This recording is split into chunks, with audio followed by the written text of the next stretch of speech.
5 minutes avec la Rhapsodie de réalité, une émission pour vous, une émission conçue pour vous, une émission taillée sur mesure, une émission qui vous ressemble, une émission qui vous permet de connaître votre destinée avec le Christ. Bonjour et bienvenue à votre émission 5 minutes d'édification avec la Rhapsodie des réalités. Comme tous les jours, ce vendredi 27, Pasteur Chris nous enseigne sur le thème « Ne vous conformez pas à la nature humaine ».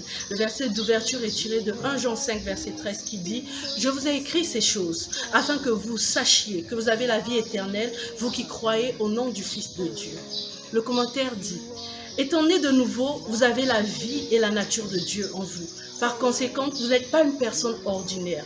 2 Pierre 1, verset 4 dit « Lesquels nous assurent de sa part les plus grandes et les plus précieuses promesses, afin que par elles vous deveniez participants de la nature divine. » Certains chrétiens se considèrent comme des êtres humains ordinaires, se feignant une sorte d'humilité, mais c'est triste. Aussi longtemps que vous croyez, confessez, agissez en conséquence, vous vous conformez à la nature humaine.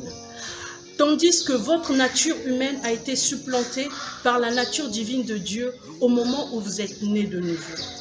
2 Corinthiens 5, verset 17 dit « Si quelqu'un est en Christ, il est une nouvelle créature, les choses anciennes sont passées, voici, toutes choses sont devenues nouvelles. » Vous êtes une nouvelle créature, vous avez une nouvelle vie, la vie divine, pas la vie humaine. La vie en vous maintenant n'est plus par le sang, mais par l'esprit. La Bible dit que l'âme de la chair est dans le sang. Lévitique 17 au verset 11.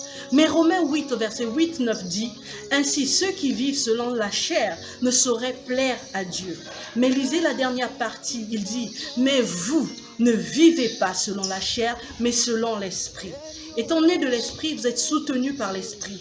Il est la vie de votre corps physique. Romains 8 au verset 11 dit « Mais si l'esprit de celui qui a ressuscité Jésus-Christ d'entre les morts habite en vous, celui qui a ressuscité Christ des morts rendra aussi la vie à vos corps mortels par son esprit qui habite en vous. » Vous pouvez maintenant mieux comprendre quand la Bible dit dans Jean 1 verset 12-13 « Mais à tous ceux qui l'ont reçu, à ceux qui croient en son nom, elle a donné le pouvoir de devenir enfants de Dieu, lesquels sont nés non du sang, ni de la volonté de l'homme, mais de Dieu. » Devenez plus conscient de la vie de Dieu en vous et exprimez votre nature divine en Christ. Alléluia. Bien-aimés, comme tous les jours, Pasteur Chris nous emmène dans un voyage où nous découvrons notre identité et ce que Dieu a prévu pour nous. Aujourd'hui encore, nous réalisons qu'en tant que nés de nouveau, nouvelle créature, nous avons la vie de Dieu en nous. Ce n'est pas une vie ordinaire, c'est une vie qui est au-delà de la vie humaine. Alors nous devons prendre conscience durant toute cette journée, méditons dessus et partageons cette bonne nouvelle autour de nous. Nous allons prendre un moment et méditer sur la parole. À présent, nous allons prendre la confession. Veuillez répéter après moi. J'ai la vie de Dieu en moi et je marche dans la conscience de cette réalité.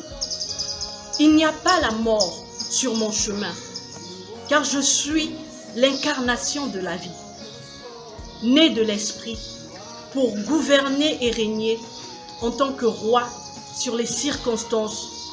Béni soit Dieu. Pour les études approfondies, vous pouvez lire Jean 5, verset 24, Romains 8, au verset 8 à 10, 1 Jean 5, verset 11 à 12. Que Dieu vous bénisse. Nous croyons que vous avez été bénis par ce message. Nous vous invitons à faire de Jésus-Christ le Seigneur de votre vie en disant cette prière. Seigneur Jésus, viens dans mon cœur et deviens le Seigneur de ma vie. Je reçois la vie éternelle dans mon esprit. Et selon Romains 10, 9, si tu confesses de ta bouche le Seigneur Jésus, et si tu crois dans ton cœur que Dieu l'a ressuscité de mort, tu seras sauvé. Je déclare que je suis sauvé, je suis né de nouveau, je suis un enfant de Dieu. Maintenant, j'ai Christ qui demeure en moi. Félicitations, vous êtes maintenant un enfant de Dieu.